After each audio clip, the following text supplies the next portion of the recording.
नारायण नारायण। आज हम पढ़ रहे हैं प्रभु की निवास स्थली भक्तों का हृदय, जाहि न चाहि कबहु कछु, बाय डॉक्टर श्री राम किंकर जी महाराज। प्रथम प्रवचन। श्री राम शरणम मम। अवगुण तजि सब के गुण गहहि, विप्रधेनु हित संकट सहहि। नीति निपुण जिन कई जगली का, घर तुम्हार तिन कर मनु टीका। गुण तुम्हार समझऊ निज दोसा, जही सब भांति तुम्हार भरोसा। राम भगत प्रिय लागहि जेहि, लेहि उर बसहु सहित बाई देहि। जाति पाति धनु धर्म बड़ाई, प्रिय परिवार सदन सुखदाई। सब तजी तुम रहई उर लाई, तेहि के हृदय रहौ रघुराई। सरगु नरक अपबरगु समाना, जहाँ तहाँ देख धरे धनु बाना। करम वचन मन राउर चेरा, राम करहु तेहि के उर डेरा। जाहि न चाहि कबहु कछु, तुम सन सहज सनेहु। बसहु निरंतर तासु मन, सो राउर निज गेहु। भगवान श्री रामभद्र की महती अनुकंपा से पुनः इस वर्ष यह सुअवसर मिला है कि जब भगवान श्री लक्ष्मी नारायण की पावन सन्निधि में भगवत चरित्र की चर्चा की जा सके। अनेक वर्षों से यह कार्यक्रम बिरला अकादमी ऑफ आर्ट एंड कल्चर की ओर से श्री बसंत कुमार जी बिरला तथा सौजन्यमयी श्रीमती सरला जी बिरला के द्वारा आयोजित होता रहा है। बिरला दंपति स्वयं नियमित रूप से पूरे दिनों तक कथा श्रवण करते रहे हैं। इस वर्ष एक दिन के लिए अत्यंत अनिवार्य कार्य होने के कारण उन्हें बंबई जाना पड़ा। यद्यपि वे मन में बड़े संकोच का अनुभव कर रहे थे, पर मैं यह जानता हूँ कि वहाँ रहने पर भी उन्हें यही स्मरण आ रहा होगा कि इस समय कथा चल रही होगी और यहाँ रहने पर शायद वहाँ का ध्यान आ जाता। इसीलिए यह अच्छा ही है कि वे कर्तव्य पूर्ति के लिए वहाँ गए। जो कुछ मेरे माध्यम से आप सुनते हैं उसमें मेरा भाषण कौशल या चिंतन नहीं होता है। मैं तो एक यंत्र मात्र हूँ जिसके माध्यम से कुछ बातें व्यक्त होती हैं। मेरा स्वाभाविक विश्वास है कि वे पूर्ण तात्विक होती हैं। इसलिए नहीं कि मैं कह रहा हूँ, अपितु इसलिए कि वह जो कहने वाला है वह तो तात्विक ही कहेगा। आशा है आप सब इसे पूरी तन्मयता और एकाग्रता से सुनेंगे। कई वर्षों से यह प्रसंग चल रहा है कि भगवान श्री राम वन यात्रा के प्रसंग में जब महर्षि वाल्मीकि के आश्रम में जाते हैं तब महर्षि से यह प्रश्न करते हैं कि मुझे माता की आज्ञा से वन में निवास करना है, इसीलिए आप कृपा करके यह बताएं कि मैं कहाँ निवास करूं। यद्यपि प्रारंभ में तो महर्षि ने इसका अत्यंत तात्विक तथा दार्शनिक उत्तर ही दिया, परंतु अंत में व्यवहारिक उत्तर देते हुए श्री राम से आग्रह किया कि वे चित्रकूट में निवास करें। उसी संदर्भ में जो प्रसंग आपके समक्ष चल रहा है उसमें महर्षि वाल्मीकि भगवान श्री राम के निवास स्थान के रूप में 14 प्रकार के भक्तों के हृदय की ओर संकेत करते हैं। इन 14 प्रकार के भक्तों के लक्षणों में परस्पर भिन्नता एवं विरोधाभास भी है। यह विलक्षणता आप ध्यान से पढ़ने पर पाएंगे। महर्षि ने उन स्थानों में विविधता का जो वर्णन किया उसके पीछे एक महान उद्देश्य है और यही भक्ति की विशेषता है। वेदांत का सत्य एक तात्विक तथा अनिवार्य सत्य है। प्रत्येक व्यक्ति को उसी को स्वीकार करना है। व्यक्ति इसे छोड़कर यदि अन्य कोई कल्पना करता है तो वह वेदांत के तात्विक पक्ष के प्रतिकूल होगा, ऐसा माना जाता है। इसी प्रकार से धर्मशास्त्र में भी कुछ सुनिश्चित मर्यादाएं हैं तथा उनमें क्रिया पक्ष प्रमुख है, जिसमें विधि और निषेध, क्या करना चाहिए क्या नहीं करना चाहिए, इस पर विशेष बल दिया गया है। विधि निषेधमय कलिमल हरणी, कर्म कथा रविनंदनी बरनी। धर्मशास्त्र में जब कर्मों का यज्ञों का विभाजन किया गया तब यह स्पष्ट निर्देश दिया गया कि कौन कौन से यज्ञ हैं तथा उसे करने के कौन कौन अधिकारी हैं और किन किन को अधिकार नहीं है। बहुधा कहा जाता है कि भक्ति तो अत्यंत सरल है, यद्यपि साधारणतया सरलता का जो अर्थ लोग समझते हैं उस अर्थ में यह सरल नहीं है। कोई यह समझता है कि हम गीत गा लेते हैं इसलिए भक्त हैं, तो मानो वह इस वाक्य के गांभीर्य को नहीं जान पाया है। यद्यपि ईश्वर के गीत गाना भी भक्ति के लक्षणों में से एक लक्षण है, किंतु यदि भक्ति के व्यापक रूप पर दृष्टि डालें तो उसकी सरलता का जो स्वरूप है उसका संकेत इन 14 स्थानों के माध्यम से किया गया है। प्रत्येक व्यक्ति का अंतःकरण भिन्न भिन्न प्रकार से बना हुआ है। व्यक्ति किस देश में उत्पन्न हुआ, किस कुल में उत्पन्न हुआ, वह पूर्व जन्म के कौन कौन से संस्कारों से युक्त है, यह भिन्नता व्यक्ति में दिखाई देगी। भक्ति की विलक्षणता यह है कि भक्ति शास्त्र में यह प्रयास नहीं किया जाता कि व्यक्ति अपने स्वभाव को बदल दे, पर संसार में सबसे कठिन कोई कार्य है तो वह स्वभाव का परिवर्तन। शास्त्रों में भी इसे स्वीकार करते हुए यह कहा गया कि प्रकृतिम याति भूतानि निग्रह किम करिष्यति। व्यक्ति तो अपनी प्रकृति से स्वभाव से बाध्य है, उसका आचरण स्वाभाविक रूप में होता है। यहाँ तक कि मानस के प्रसंग में जहाँ पर आप सत्संग की महिमा का वर्णन पढ़ते हैं, वहाँ भी इसी सत्य को स्वीकार करते हुए यह पंक्ति कह दी गई कि खलऊ करहि भल पाई सुसंगु। दुष्ट व्यक्ति भी यदि संतों के साथ रहता है तो उसके द्वारा भी अच्छे कार्य होते हुए दिखाई देते हैं, पर इससे अलग वाक्य बड़ा कठिन और सत्संग की महिमा पर प्रश्न चिन्ह लगाने वाला है। गोस्वामी जी कहते हैं कि इतना होने पर भी मिटई न मलिन स्वभाव अभंगु। व्यक्ति का स्वभाव परिवर्तित नहीं होता है।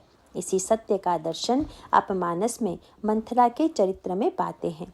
अयोध्या जैसे नगर में जहाँ समस्त अयोध्या वासियों का चरित्र संतत्व से ओतप्रोत है, वहाँ मंथरा भी रहती है। वह महारानी कैकई के भवन में उनके साथ रहती है। इसमें कोई संदेह नहीं कि ऐसी स्थिति में उसके हाथों से कई अच्छे अच्छे कार्य हुए होंगे। पूजन आदि के लिए व्यवस्था भी तो वही करती रही होगी। अयोध्या के राजमहल में नित्य कथा होती थी। उस कथा में मंथरा भी नियमित रूप से भाग लेती थी। किंतु प्रश्न यह है कि भरत जैसे संत की माता के संग में रहकर भी मंथरा का स्वभाव बदला क्या? इसका उत्तर यही है कि स्वभाव का परिवर्तन अत्यधिक दुष्कर है। कभी कभी यत्किंचित परिवर्तन दिखाई देता है, जैसे लंकिनी के संदर्भ में लगता है कि हनुमान जी से सत्संग के बाद उसके स्वभाव में परिवर्तन आ गया, पर वहाँ पर भी आप देखेंगे कि लंकिनी का मूल स्वभाव बुरा नहीं था। स्वभाव से तो वह अच्छी ही थी, केवल रावण के कुसंग से उसके स्वभाव पर एक आवरण छा गया था अथवा प्रतिकूलता आ गई थी, या यूँ कह सकते हैं कि हनुमान जी के द्वारा उस आवरण को दूर कर दिया गया। उस संदर्भ में आप देखेंगे कि हनुमान जी के द्वारा जब मुक्के का प्रहार किया गया तब प्रारंभ में तो वह गिर पड़ी, किंतु उसके पश्चात उसने जो बात कही उसी से पता चलता है कि वह मूलतः बुरी नहीं थी। गोस्वामी जी उसका वर्णन करते हुए कहते हैं, मुठिका एक महाकपिहनि रुधिर बमत धरनी ठन बनी, पुनि संभारी उठी सो लंका, जोरी पानी करी विनय सशंका, जब रावण ही ब्रह्मवर दीन्हा, चलत बिरंची कहा मोहि चीन्हा। लंकिनी ने कहा कि मूलतः मेरी वृत्ति पापमय नहीं थी, क्योंकि मेरे ऊपर तो देवताओं का शासन था, यक्षों का शासन था। पर जब ब्रह्मा ने रावण को वरदान दिया और मुझे ऐसा लगा कि मुझे रावण के शासन में रहना पड़ेगा, तो मुझे बड़ी चिंता हो गई। मैंने ब्रह्मा जी से कहा, महाराज, मेरा तो क्रमशः अधपतन ही होता जा रहा है। पहले मेरे ऊपर देवताओं का शासन था, फिर मेरे ऊपर यक्षों का शासन हुआ, तो क्या अंतम परिणति यह होगी कि अब राक्षस मेरे ऊपर शासन करेंगे?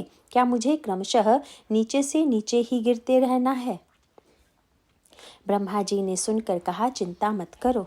आपने ध्यान दिया होगा कि युगों का जो आवृत्ति क्रम है वह बड़ा विचित्र है। सतयुग, त्रेता, द्वापर और फिर कलयुग, यह क्रम कहा जाता है। कलयुग के बाद क्रमशः परिवर्तन की बात कही जाए तब तो इसके बाद द्वापर आना चाहिए, उसके बाद त्रेता तथा अंत में सतयुग आना चाहिए, और ऐसा लगेगा कि सद्गुणों के इस क्रमिक विकास से समाज में क्रमशः पवित्रता आ जाएगी।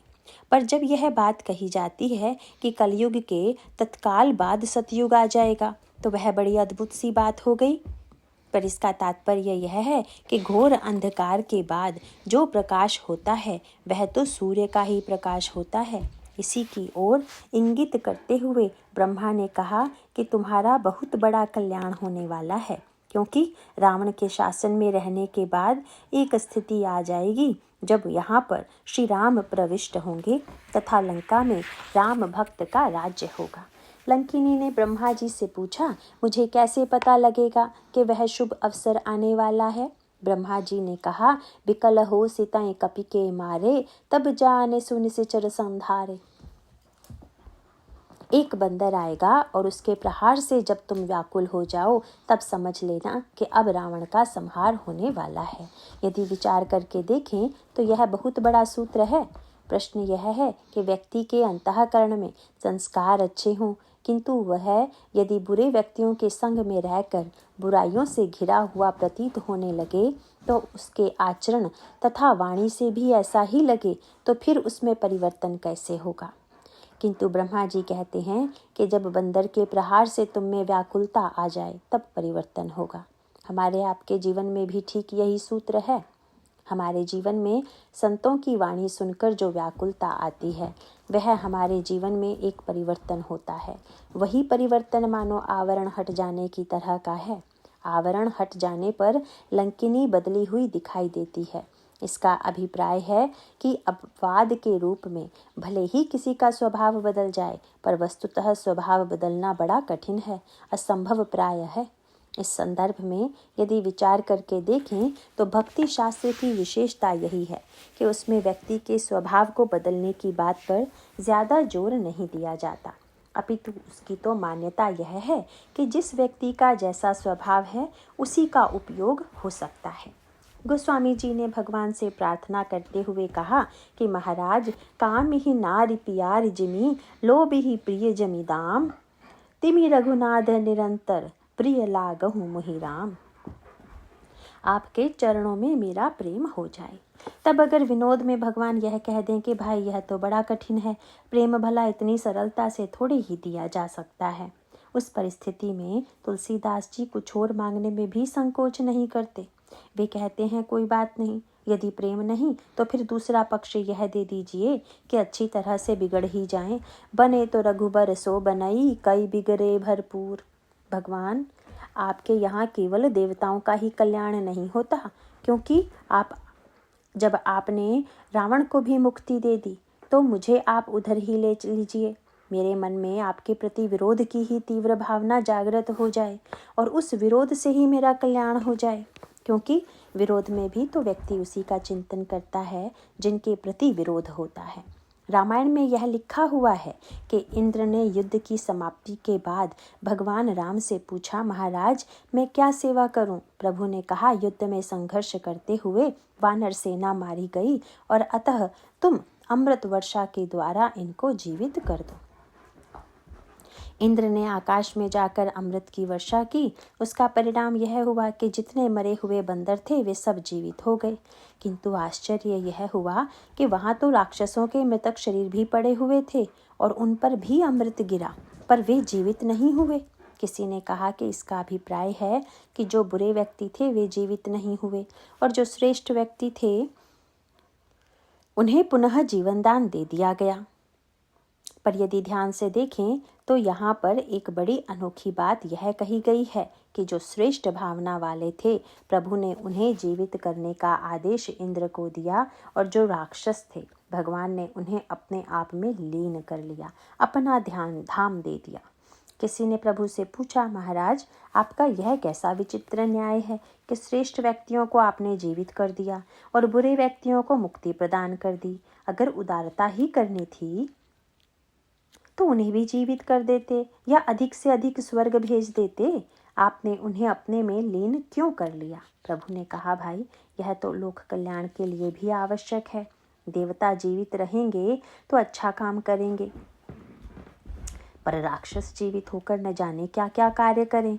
इसीलिए मैंने अपने में लीन कर लिया, क्योंकि मेरा धाम तो ऐसा है जहाँ जाने के बाद कोई लौट तो पाता नहीं। जैसे जेल खाने में कैद कर दिया जाता है, उसी तरह पूर्ण कारावास दे दिया, जिससे वे लोग लौटकर संसार में वापस आ ही न सके। भगवान से फिर पूछ दिया गया, महाराज ऐसा पुरस्कार आप उन्हें क्या देख कर दे रहे हैं? भगवान ने कहा, भाई मेरा स्मरण करना ही तो मेरी भक्ति है। पर महाराज भक्ति भावना पूर्वक स्मरण है, फिर राक्षसों में आपको क्या स्मरण दिखाई दिया? प्रभु ने कहा, बैर भाव सुमिरत मोहि निसिचर, ये राक्षस मुझे शत्रु मानकर हर क्षण मेरा ही तो चिंतन करते रहते थे। अतः रामाकार भये तिनके मन, मुक्त भये छूटे भव बंधन। इसका सीधा सा संकेत यह है कि यद्यपि भक्तों ने तो दास्य, सख्य, श्रृंगार, शांत और वात्सल्य को ही भावना के रूप में स्वीकार किया, किंतु भगवान ने कहा कि मैं बैर भाव को भी भाव मानता हूँ। इसीलिए प्रभु का शब्द यही है कि बैर भाव सुमिरत मोहि निश्चर। किसी ने भगवान से कहा कि यह भाव तो किसी भक्ति शास्त्र में नहीं है। प्रभु ने कहा कि यह भाव मेरे कृपा शास्त्र में है। इसका अर्थ यह न ले लीजिएगा कि राक्षस ही बनना ठीक है, अपितु यह विचार करना चाहिए कि जो बैर भाव को भी भाव स्वीकार करके मुक्ति प्रदान करते हैं वे कितने उदार हैं। अतः उन्हें पाना अत्यंत सरल है। यदि ध्यान से देखिए तो हमारे आपके स्वभाव में भी तो भाव ही है ना, पर उस भाव में, शब्द में केवल स्व जुड़ा हुआ है। और सीधा सा उपाय यह है कि हम अपने स्वभाव को न बदलकर उसे भगवान की दिशा में मोड़ने और उससे जोड़ने की चेष्टा करें। इस तरह का एक उदाहरण रामचरितमानस में मारीच के प्रसंग में आता है। मरीच स्वभाव से ही कपट कला में अत्यंत निपुण है। अपने आप को कपट से बदलने की जैसी कला मारीच में है, लंका में वैसी कला रावण, मेघनाथ, कुंभकर्ण या अन्य किसी राक्षस में नहीं है। आप यह वर्णन पढ़ते हैं कि वह यज्ञों का विरोधी है, महर्षि विश्वामित्र के यज्ञ को निरंतर नष्ट करने की चेष्टा करता रहता है। तब विश्वामित्र जी भगवान राम और लक्ष्मण जी को लेकर जाते हैं। मार्ग में एक राक्षसी मिलती है जिसका नाम ताड़का है। ताड़का के ही दो पुत्र हैं, मारीच और सुबाहु। उस प्रसंग में आप देखेंगे कि भगवान ने तीनों से भिन्न भिन्न प्रकार का व्यवहार किया। प्रभु ने जब ताड़का को देखा तो प्रभु ने एक बाण चलाया तथा ताड़का की मृत्यु हो गई। चले जात मुनि दीन ही दिखाई, सुनी ताड़का क्रोध करि धाई, एक ही बाण प्राण हरि लीन्हा। वहां पर भी सूत्र ज्यों का त्यों है। ऐसा लगा कि विश्वामित्र की आज्ञा से प्रभु ने ताड़का नाम की राक्षसी स्त्री का वध कर दिया, पर गोस्वामी जी कहते हैं कि उसका वध तो कर दिया, किंतु एक ही बाण प्राण हरि लीन्हा, दीन जानित ही निज पद दीन्हा। भगवान ने उस ताड़का को अपना पद दे दिया, अपने आप में लीन कर लिया। दूसरी ओर ताड़का के पुत्र सुबाहु को भगवान राम ने अपने बाण से जला दिया। पावक सर सुबाहु पुनि मारा। मारीच को न प्रभु ने मारा और न ही जलाया, अपितु उसे तो 100 योजन दूर समुद्र के किनारे फेंक दिया। बिनु फर बान राम तेहि मारा, सत जो जन गा सागर पारा। वस्तुतः रामचरितमानस के प्रसंग बड़े सांकेतिक हैं। अब आप जरा विचार कीजिए, इन तीनों से 3 प्रकार के व्यवहार का अभिप्राय क्या है। यद्यपि तीनों एक ही परिवार के सदस्य हैं, ताड़का माँ है, सुबाहु तथा मारीच उसके बेटे हैं, किंतु प्रभु के व्यवहार में भिन्नता का सीधा सा तात्पर्य यह है कि वस्तुतः भगवान बदला लेने के लिए किसी का वध नहीं करते। भले ही उसके प्रहार और प्यार, इन दोनों क्रियाओं में अंतर दिखाई देता है, किंतु परिणाम में अंतर नहीं होता। किसी ने कहा कि भगवान का यह व्यवहार तो बड़ा अटपटा है कि एक नारी तो अहल्या थी जिसे प्रभु ने अपने पद के स्पर्श से चेतन बना दिया और वह पति के लोक में चली गई। दूसरी ओर ताड़का भी तो नारी थी, उसे भी भगवान अहल्या की तरह परिवर्तित क्यों नहीं कर देते? यदि ऐसा कर देते तो कितना अच्छा होता।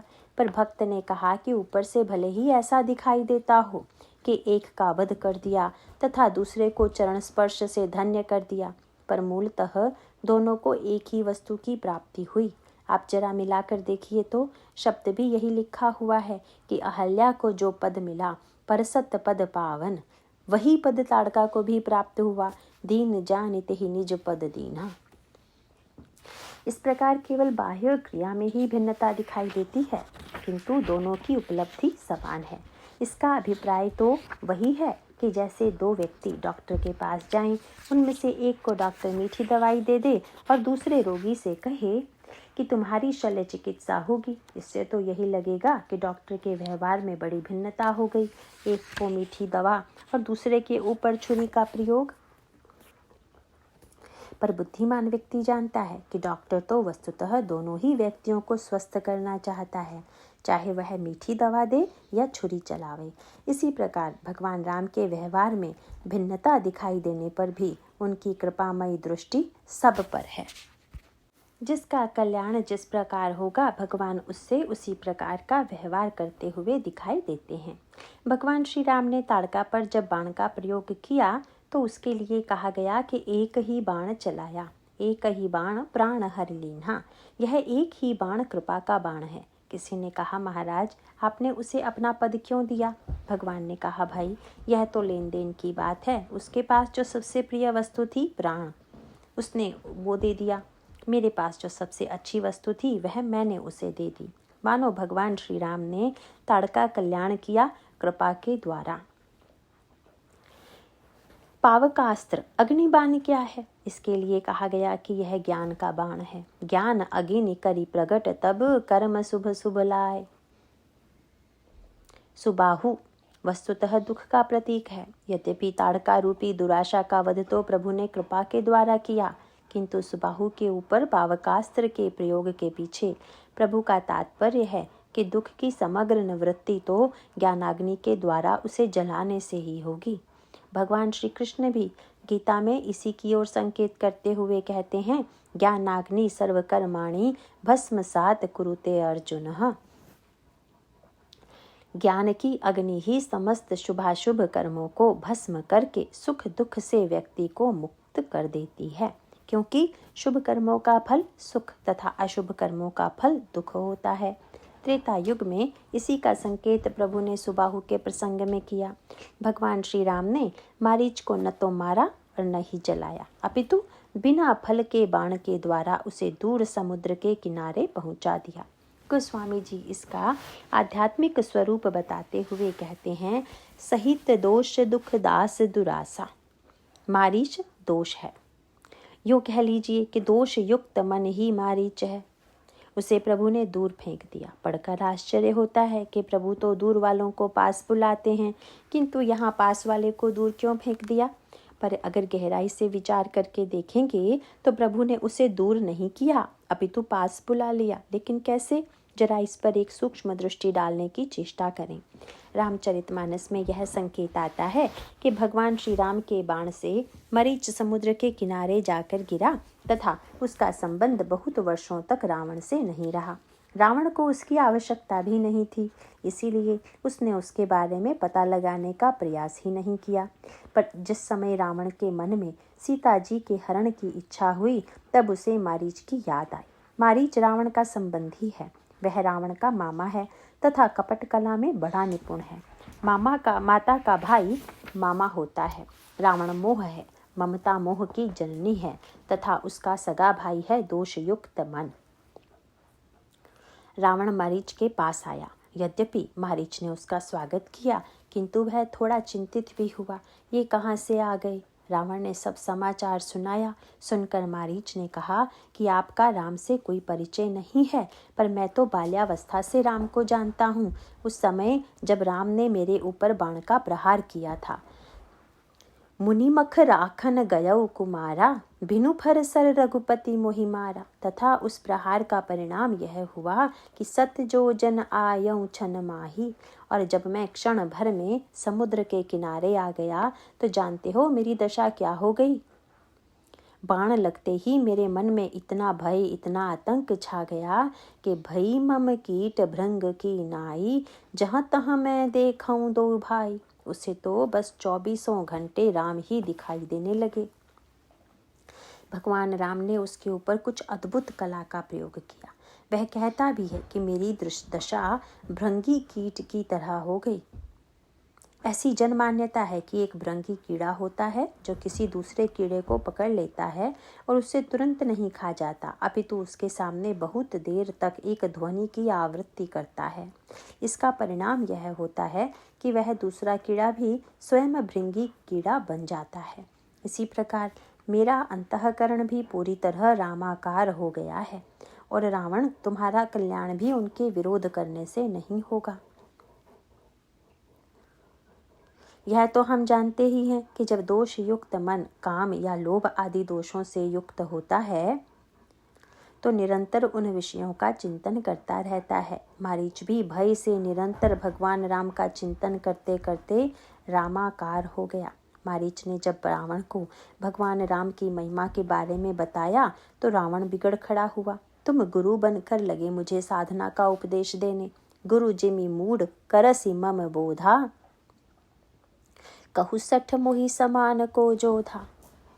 पर अब तो मरीच की मति भगवान श्री राम से इतनी एकाकार हो चुकी है कि जब उसने यह अनुभव कर लिया कि मेरी मृत्यु तो अनिवार्य है, क्योंकि रावण की बात न मानने से भी मेरी मृत्यु होगी और उसकी बात मानने पर श्री राम के द्वारा मृत्यु होगी, तब उसने निर्णय किया कि उभय भांति देखऊ निज मरना, तब ताके सी रघुनायक सरना।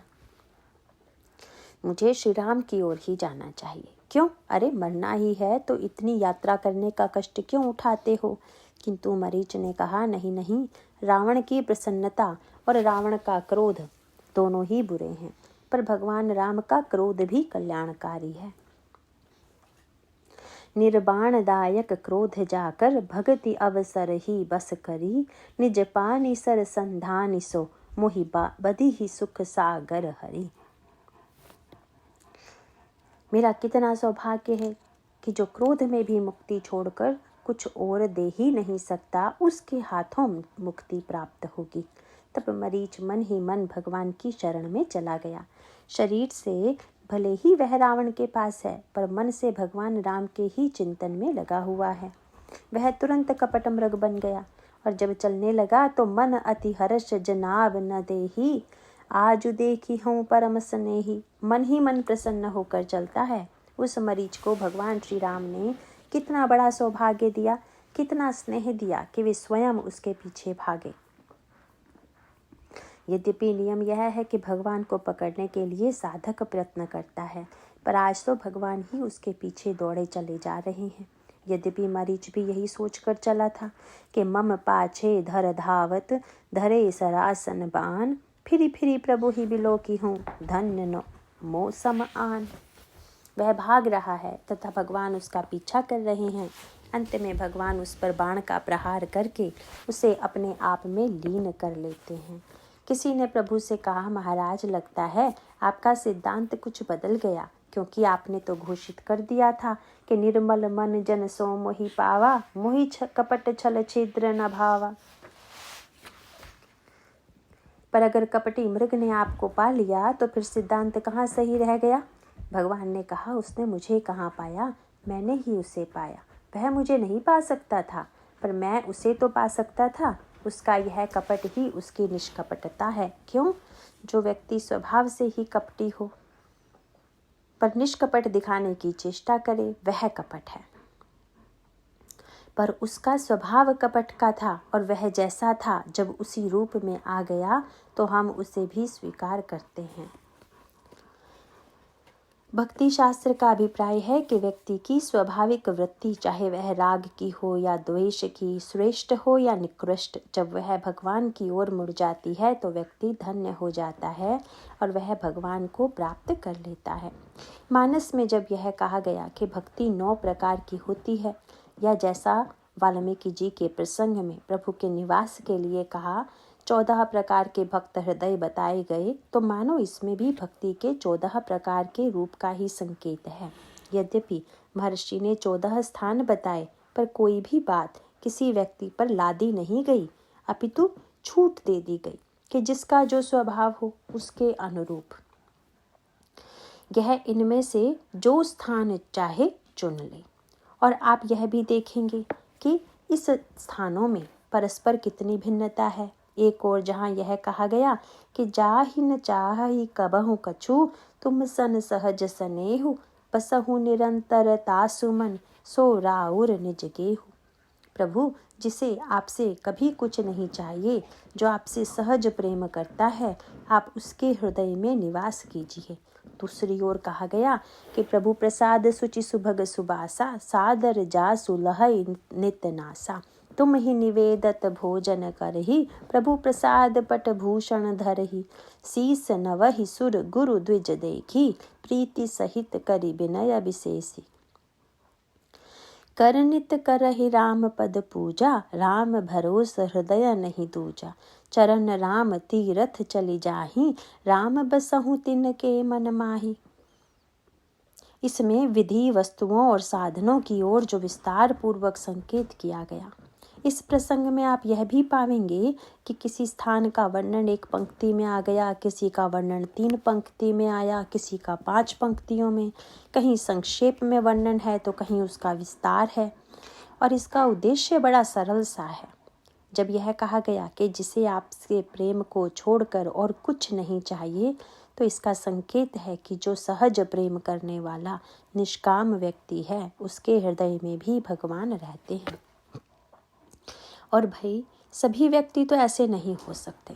एक व्यक्ति ऐसा है जिसे भोजन भी चाहिए, सुंदर वस्त्र भी चाहिए, सुगंधी भी चाहिए, और उसे यह दोहा सुना दिया जाए कि जाहि न चाही कबहु कछु, तो वह बेचारा तो सुनकर संकट में पड़ जाएगा।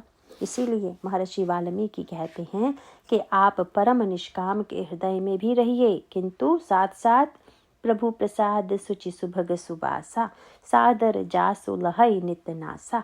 तुम ही निवेदत भोजन करही, प्रभु प्रसाद पट भूषण धरही। जो सुगंध भी लेता है तो आपको अर्पित करके प्रसाद रूप में लेता है, बढ़िया वस्त्र भी पहनता है तो आपका प्रसाद बनाकर धारण करता है, भोजन को भी आपका प्रसाद बनाकर ग्रहण करता है। इस प्रकार जिसे प्रसाद स्वरूप सुगंध तथा वस्त्राभूषण चाहिए, आप उसके हृदय में निवास कीजिए। मानो सीधा सा सूत्र यही है कि सकाम व्यक्ति भी भगवान को अपने हृदय में बुला सकता है तथा निष्काम व्यक्ति भी अपने हृदय में प्रभु को बसा सकता है। इसमें प्रभु को कोई आपत्ति नहीं है। पहली पंक्ति में कहा गया कि जिनके श्रवण समुद्र समाना, कथा तुम्हारी सुभग सरी नाना। आप उनके हृदय में निवास कीजिए जिनके कान समुद्र के समान हैं, मानो जो कथा रसिक हैं। कथा सुनकर जिनको तृप्ति नहीं होती, भगवान उनके हृदय में निवास करते हैं। पर प्रश्न यह है कि जिस व्यक्ति की श्रवण में उतनी आसक्ति नहीं है, प्रभु उसके हृदय में आएंगे कि नहीं। तब महर्षि ने बताया कि यदि श्रवण में केंद्रित न हो तो नेत्र में आ जाएंगे। महर्षि ने कहा कि लोचन चातक जिन करी राखे, रहई दरस जल दर अभिलाष।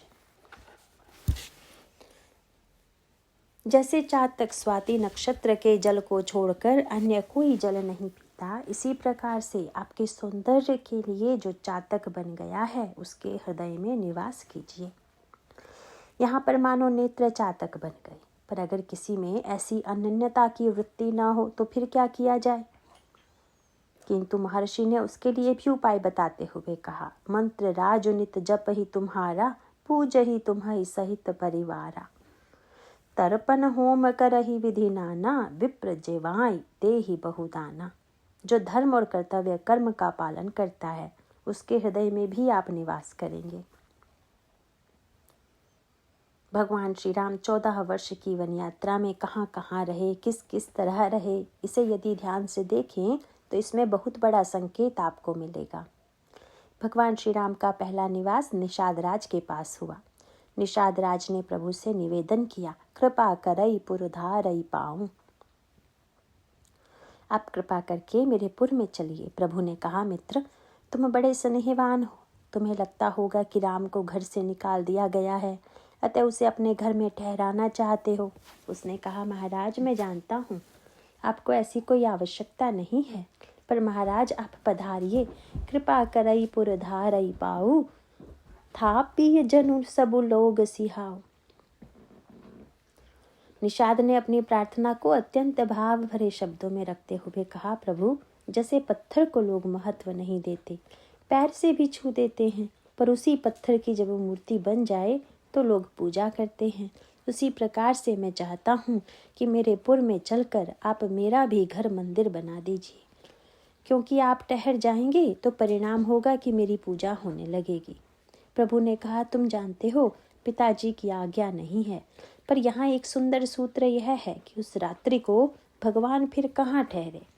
तब लिखा हुआ है कि तरु सिन सुपा मनोहर जाना, लय रघुनाथ ही ठाव दिखावा, कहु राम सब भांति सुहावा, गुह संवारी सांथरी डसाई, कुस कुस लय मय मृदुल सुहाई, सिय सुमंत्र भ्राता सहित कंद मूल फल खाय, शयन कीन रघुवंश मणि पाय पलोटत भाई। भगवान राम ने सिंसुपा वृक्ष के नीचे रात्रि व्यतीत की। रामायण के वृक्षों के माध्यम से बहुत कुछ कहा गया है। भगवान को कौन कौन से वृक्ष प्रिय हैं तथा किन किन वृक्षों के नीचे वे निवास करते हैं, इसका वर्णन समय समय पर किया गया है। भगवान का प्राकट्य जब अयोध्या के राजमहल में होता है तो उसे पढ़कर ऐसा लगता है कि उन्हें बुलाने के लिए हमें महाराज दशरथ के समान राजमहल की रचना करनी होगी, किंतु आगे वर्णन पढ़कर लगता है कि ऐसी बात नहीं है। एक दिन महर्षि विश्वामित्र आ गए तथा श्री राम और श्री लक्ष्मण को मांगकर अपने साथ ले गए। पढ़कर आश्चर्य होता है कि महर्षि के साथ श्री राम और लक्ष्मण को छोड़कर न कोई सेवक, न सेना, यहाँ तक कि न कोई रथ सारथी या अन्य सवारी ही गई। महाराज दशरथ ने प्रार्थना की तो महर्षि ने अस्वीकार करते हुए कहा कि मैं रथ पर नहीं जाऊंगा तथा इन्हें भी मेरे साथ पैदल ही जाना होगा। भगवान श्री राम ने पैदल यात्रा की तथा राजमहल से चलकर महर्षि विश्वामित्र की कुटिया में निवास करते हैं। इस कार्य के द्वारा मानो प्रभु संकेत करते हैं कि मैं महल में भी रह लेता हूँ और कुटिया में भी। अगर तुम्हारा अंतःकरण महल की तरह है तो भी ठीक, अगर कुटिया की तरह है तो भी चिंता की कोई बात नहीं है। मैं दोनों ही स्थानों में रह लेता हूँ। महर्षि विश्वामित्र का यज्ञ पूरा हो गया तो उन्होंने प्रभु से कहा कि तुम्हें जनकपुर चलना है। वे जनकपुर पहुंच गए। भले ही बाद में जनक जी ने उन्हें अपने महल में ठहराया, पर उससे पहले वे कहाँ ठहरे, इसका संकेत करते हुए कहा गया कि जनकपुर के बाहर आम का एक बगीचा था। उस बगीचे को देखकर महर्षि ने कहा, देखी अनूप एक अमराई, सब सुपास सब भांति सुहाई, कौशिक कहो मोर मनुमाना, यहाँ रहै रघुबीर सुजाना। राम, यह अम्बराई कैसी है, हम लोग यही न डेरा डाल दें। सुनकर भगवान राम ने तुरंत कहा, भले ही नाथ महाराज, इस स्थान से बढ़िया और क्या होगा। मानो भगवान महल में भी निवास कर लेते हैं, कुटिया में भी निवास कर लेते हैं और वृक्ष के नीचे भी निवास करने में उन्हें कोई संकोच नहीं है। इसके बाद वर्णन आता है कि राजर्षि जनक से भेंट होने के पश्चात सुंदर सदन सुखद सब काला, तहाँ बासलई दीन भुआला। प्रभु महाराज श्री जनक के राजमहल में समस्त ऋतुओं में सुख देने वाले भवन में भी निवास कर लेते हैं। आगे चलकर भगवान राम जब वन की ओर जाते हैं तो आप देखते ही हैं कि उन्होंने किस वृक्ष को धन्य नहीं बना दिया। वन यात्रा में भगवान राम ने पहले दिन सिंसुपा वृक्ष के नीचे रात्रि व्यतीत की। यद्यपि उनकी प्रिय माने जाने वाले वृक्षों में सिंसुपा नहीं है। चित्रकूट में आपको पाकरी, बट, तमाल, आम, जामुन आदि वृक्षों का ही वर्णन मिलेगा, किंतु निषाद बेचारे उन प्रिय वृक्षों की कल्पना नहीं कर पाते। उनको लगता है कि यह सिंसुपा शीशम का वृक्ष बड़ा सुंदर है, इसीलिए उन्होंने उसके नीचे प्रभु के विश्राम की व्यवस्था की। प्रभु ने उसके नीचे शयन किया। वाल्मीकि के इस प्रसंग में भगवान श्री राम की उदारता की पराकाष्ठा है। भगवान ने जब महर्षि वाल्मीकि से कहा, मैं कहाँ रहूं, तो वाल्मीकि जी यह भी तो कह सकते थे कि आप यहीं ठहर जाइए। शिष्टाचार के नाते भी यह उचित होता, क्योंकि यदि कोई रहने का स्थान पूछे और आप कहीं अन्यत्र जाने के लिए कहें तो यह बड़ी विचित्र सी बात लगती है। पर महर्षि भगवान की भाषा को समझते हैं, इसीलिए उन्होंने प्रभु के निवास के लिए 14 स्थान बताए। यद्यपि प्रभु महल में रह चुके हैं, कुटिया में भी रह चुके हैं, पर यहाँ तो प्रभु की उदारता यह है कि वे महर्षि से कहते हैं कि आप केवल मुझे स्थान बता दीजिए, कुटिया तो मैं ही बना लूँगा। तहाँ रचि रुचिर पर नत्र नसाला, बास करऊँ कुछ काल कृपाला। वर्णन आता है कि देवताओं ने जो कुटिया बनाई उसमें प्रभु रह लिए। बाद में लक्ष्मण जी ने स्फटिक शिला में जो कुटिया बनाई उसमें प्रभु ने कुछ दिन निवास किया। इसी यात्रा में आगे चलकर उन्होंने दंडकारण्य में पंचवटी में निवास किया और सुग्रीव से मित्रता करने के बाद उनका निवास पर्वत की गुफा में होता है। प्रथम ही देवन गिरी गुहा राख्यु रुचिर बनाई, राम कृपा निधि कछु दिन बास कर ही गे आय। इस प्रकार यूँ कह सकते हैं कि प्रभु गुफा में भी रहेंगे, कुटिया में भी रहेंगे, बना भी लेंगे, अमराई में भी रह सकते हैं और सिंसुपा वृक्ष के नीचे भी रह लेते हैं। चित्रकूट में श्री भरत को निषाद ने प्रभु का जो निवास दिखाया उसमें 5 वृक्षों का वर्णन किया गया है। तब केवट ऊंचे चढ़िधाई, कहो भरत सन भुजा उठाई, नाथ देखी हई बिटप विशाला, पाकरी जम्बूर साल तमाला, जिन तरु बरहन मध्य बट सोहा, मंजू सियाल देखी मनुमोहा। और प्रभु उनके नीचे निवास करते हैं। इसकी पराकाष्ठा तो तब हुई जब भगवान श्री राम लंका में पधारे। लंका से तो प्रभु को कोई निमंत्रण पत्र नहीं गया था, अपितु वहाँ तो भगवान श्री राम का पूरा विरोध था। इसीलिए गोस्वामी जी को प्रभु की लंका यात्रा का दृश्य बड़ा प्रिय लगता है। भगवान श्री राम जब लंका में गए तो वहाँ सुबेल शैल पर टिके। वहाँ न महल था, न कुटिया थी, न कोई वृक्ष ही था। प्रभु खुले आकाश के नीचे लक्ष्मण जी के द्वारा बिछाई गई मृग चर्म पर आसीन हो गए। गोस्वामी जी इस झांकी का वर्णन करते हुए कहते हैं, भगवान बंदरों के बीच में घिरे बैठे हैं। सुग्रीव की गोद में प्रभु का सिर है, विभीषण कान के पास बैठे हैं तथा अंगद और हनुमान जी प्रभु का चरण दबा रहे हैं। ये चारों भिन्न भिन्न चरित्र वाले हैं। यद्यपि उनमें समानता नहीं है, पर प्रभु ने सबको अपने पास स्थान दिया। इस दृश्य को देखकर गोस्वामी जी कहने लगे, एहि विधि कृपा रूप गुण, धाम राम आसीन, धन्य ते नर एहि ध्यान जे, रहत सदा लयलीन। प्रभु आपके इस रूप का ध्यान तो मुझे अत्यंत प्रिय लगता है, क्योंकि महाराज अन्यत्र आप वृक्ष के नीचे कुटिया या महल में जहाँ भी रहे वहाँ निमंत्रण मिला, पर लंका में तो कोई निमंत्रण न मिलने पर भी जब आप आ गए और चंचल वानरों के बीच बैठ गए तो हमें लगा कि हमारे लिए यह बड़ी सुविधा हो गई, क्योंकि हमारा अंतःकरण भी लंका की ही तरह है। यहाँ से कोई निमंत्रण तो आपको मिलेगा नहीं और इसीलिए आप ही बलपूर्वक प्रविष्ट हो जाएं एवं आप ही स्वयं अपने आसन की व्यवस्था भी कर लें और फिर उस पर आप विराजमान हो जाएं। भगवान राम की आदि से अंत तक यह यात्रा जिसमें वृक्ष हैं, कुटिया है, महल हैं, वह मानो सबके लिए परम प्रेरक है। यह ईश्वर इतना सरल स्वभाव वाला है कि जो पूछ रहा है कि मैं कहाँ रहूं, साथ ही यह भी कह रहा है कि तुम्हारे पास जैसा स्थान होगा मैं आकर उसी में रह जाऊंगा। इसी द्वारा महर्षि वाल्मीकि ने इस सुंदर संकेत दिया कि आपका अंतःकरण जैसा भी हो उसे भगवान से जोड़कर अपने आप को धन्य बनाएं। प्रभु तो उसमें आकर निवास करने को प्रस्तुत हैं। इस क्रम में अगला स्थान जो आता है वह बड़ा विचित्र है। उसमें भगवान कहते हैं कि जो अवगुण छोड़कर सबके गुण ग्रहण करते हैं, ब्राह्मण और धेनु के हित को दृष्टिगत रखकर संकट सहते हैं, आप उनके हृदय में निवास कीजिए। इसे पढ़कर तो यही संकट उपस्थित हो सकता है कि श्री राम ब्राह्मणों के कितने पक्षपाती हैं, पर महर्षि वाल्मीकि यह भी कह देते हैं कि जो जाति पाति धन धर्म और बड़ाई को छोड़कर आपको हृदय से बुलाते हैं उनके हृदय में रहिए। सचमुच कैसा विरोधाभास है। एक में जो ब्राह्मणों की सेवा करते हैं उनके हृदय में रहने के लिए कहा जा रहा है, तथा दूसरे में जो जाति पाति सब छोड़कर आपकी पूजा करते हैं उनके हृदय में निवास कीजिए, इसकी प्रेरणा दी जा रही है। गोस्वामी जी भगवान श्री राम की इतनी बड़ी उदारता से मानो यह बताना चाहते हैं कि हम भी अपनी वृत्तियों का सदुपयोग करें तथा अपने स्वभाव को भगवान से जोड़कर उन्हें अपने हृदय में बुला सकें। इसके बाद की चर्चा कल करेंगे। नारायण नारायण।